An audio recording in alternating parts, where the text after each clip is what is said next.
નમસ્તે વિદ્યાર્થી મિત્રો, એકલવ્ય એકેડેમીના યુટ્યુબ પ્લેટફોર્મ ઉપર આપ દરેક વિદ્યાર્થીઓનું હાર્દિક સ્વાગત કરું છું. એકલવ્ય એકેડેમી દરેક વિદ્યાર્થીઓ કે જે ગુજરાત સરકારની તમામ સ્પર્ધાત્મક પરીક્ષાની તૈયારી કરી રહ્યા છે એમના માટે છે એક ખુશખબર લઈને આવ્યું છે. એ ખુશખબર શું છે થોડી જ વારમાં આપણે જાણીશું, પણ એ પહેલા દરેક વિદ્યાર્થીને મારી નમ્ર વિનંતી છે કે એકલવ્ય એકેડેમીની જે યુટ્યુબ ચેનલ છે એને જેટલા બી તમારા વિદ્યાર્થી મિત્રો છે તૈયારી કરે છે એના સાથે શેર કરો, આ ચેનલને સબસ્ક્રાઇબ કરો અને સાથે સાથે છે તમે છે આ ચેનલમાંથી મહત્તમ ફાયદો મેળવી શકો છો, કારણ કે આપણે છે જઈ રહ્યા છે એક સારી એવી ખુશખબર આપવા દરેક વિદ્યાર્થીઓ મિત્રોના. તો જોઈએ કે આ ખુશખબર શું છે.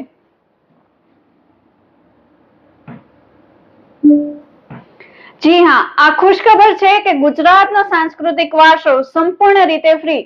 મારું નામ છે જુલી ચૌહાણ અને હું દરેક વિદ્યાર્થીઓને આપનો જે ગુજરાતનો સાંસ્કૃતિક વારસો છે જે ખૂબ જ અતિ મહત્વનો છે, પરીક્ષાની અંદર એના પ્રશ્નો વારે વારે પૂછાય છે, એનો છે ભારાંક પણ સારો એવો હોય છે અને ઘણા બધા પ્રશ્નો છે આપણને ગુજરાતના સાંસ્કૃતિક વારસામાંથી મળી આવે છે હરેક પરીક્ષામાં, હરેક પેપરની અંદર.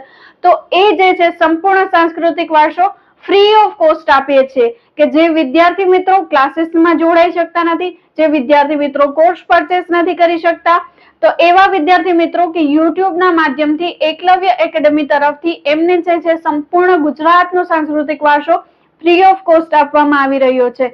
હા, આની અંદર એક ખાસિયત એ છે કે આપણે છે આ સંપૂર્ણ સાંસ્કૃતિક વારસા વિશે એમસીક્યુ નહીં પણ આપણે છે દરેક ટોપિકને ડિટેલની અંદર ચર્ચા કરીશું, ડિટેલની અંદર એને ભણાવવામાં આવશે કે જેથી કરીને તમે છે સંપૂર્ણ સાંસ્કૃતિક વારસો ખૂબ સારી રીતે ભણી શકો અને છે પેપરમાં છે તમને ખૂબ જ એ છે ઉપયોગી નીવડશે. આના અંદર આપણે છે કયા કયા ટોપિક લેશું એની પણ આપણે ચર્ચા કરીએ અને સાથે સાથે એ ટોપિક છે તમને કયા રીતે છે પરીક્ષાની અંદર પૂછાવાની સંભાવનાઓ છે એના વિશે પણ ચર્ચા કરીશું. તો આ છે તમારા માટે ખૂબ મહત્વનું છે કે ફ્રી છે, ફ્રી ઓફ કોસ્ટ છે, ગુજરાતનો સંપૂર્ણ સાંસ્કૃતિક વારસો છે તમારા માટે લઈને આવી રહ્યું છે એકલવ્ય એકેડેમીનું યુટ્યુબ પ્લેટફોર્મ. તો આ ચેનલને મેક્સિમમ શેર કરો, મેક્સિમમ સપોર્ટ કરો અને તમારા દરેક વિદ્યાર્થી મિત્રો કે જે છે સંપૂર્ણ સાંસ્કૃતિક વારસાનો છે ફાયદો ઉઠાવી શકે એના માટે દરેકને ઉપયોગી નીવડી શકે તો દરેકને શેર કરવા માટે નમ્ર વિનંતી.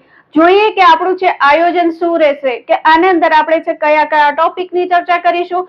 પરીક્ષા લક્ષી જે દરેક ટોપિક છે દરેક ટોપિકને આના અંદર આવરી લેવામાં આવ્યા છે અને એના અંદર છે આપણે ડિટેલની અંદર ચર્ચા કરીશું કે જેથી તમારા દરેક વિદ્યાર્થી મિત્રોને જે સાંસ્કૃતિક વારસાને લગતા કોઈ પણ પ્રશ્નો છે, કોઈ પણ મૂંઝવણ છે તો એ દરેક વસ્તુનું સોલ્યુશન તમને છે અહીંયા મળી જવાનું છે.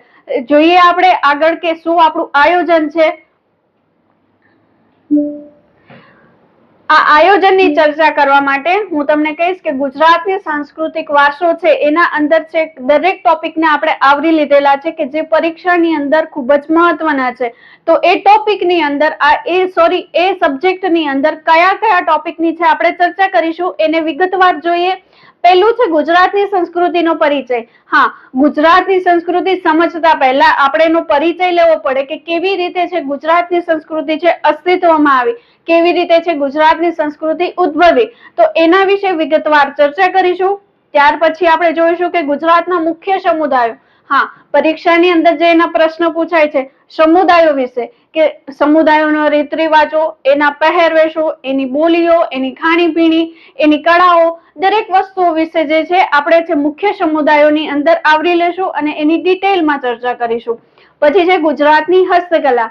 તો ગુજરાતની જે હસ્તકલા છે ઘણી બધી હસ્તકલાઓનો વારસો આપણને છે આપણી સંસ્કૃતિએ આપેલો છે. તો એ હસ્તકલાની અંદર કઈ કઈ કલાઓનો સમાવેશ થાય છે, કઈ કલા છે ક્યાં સ્થળની છે, કઈ કોમની છે, આવી દરેક બાબતની ચર્ચા છે ગુજરાતની હસ્તકલાની અંદર આપણે કરીશું.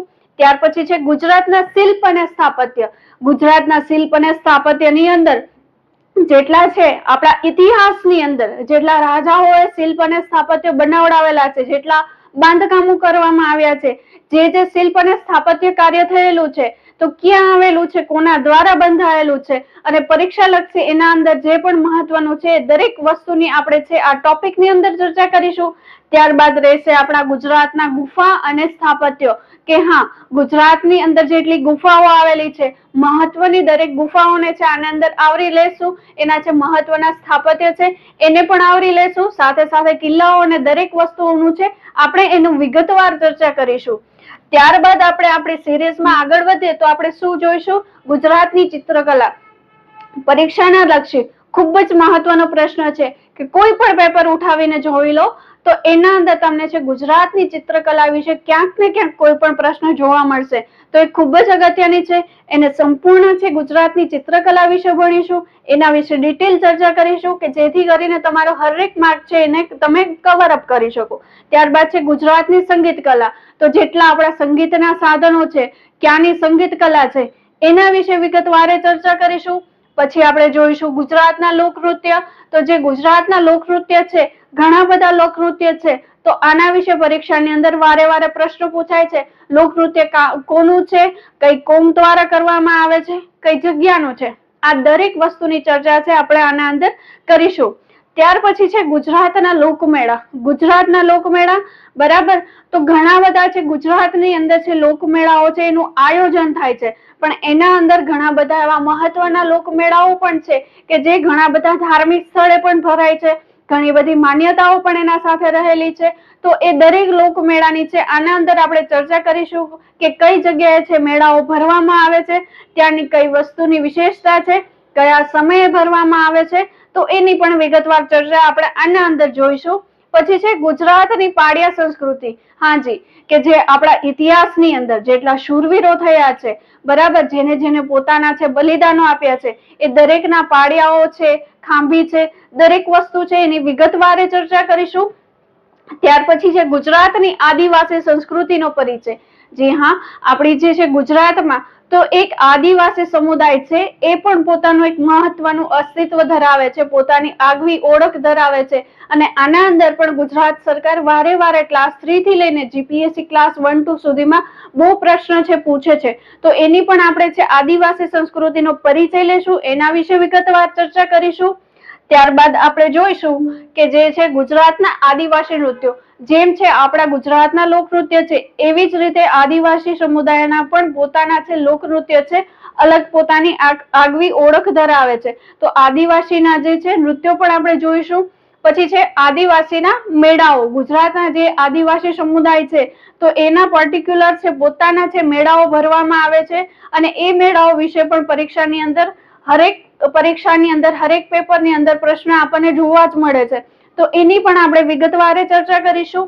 ગુજરાતના આદિવાસી ઉત્સવો, કે એ લોકોના પણ પોતાની સંસ્કૃતિ છે, અલગ છે, કે ગુજરાતની જે આદિવાસી સમુદાય છે એ ક્યાંક ને ક્યાંક થોડી રીતે અલગ પડે છે, તો એના પોતાના પણ એ ઉત્સવો છે, એની પણ આપણે ચર્ચા કરીશું.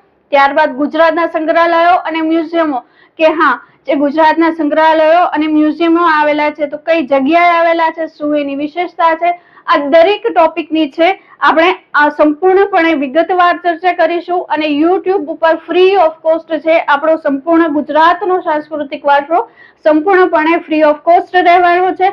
તો દરેક વિદ્યાર્થીને વિનંતી છે કે મેક્સિમમ છે આ ચેનલને સબસ્ક્રાઇબ કરો. દરેક વિદ્યાર્થીઓ જે છે પરીક્ષાની તૈયારી કરી રહ્યા છે એમના સુધી પહોંચાડો કે દરેક વિદ્યાર્થી છે આનો મહત્વનો જે છે મહત્તમ લાભ ઉઠાવી શકે. Thank you.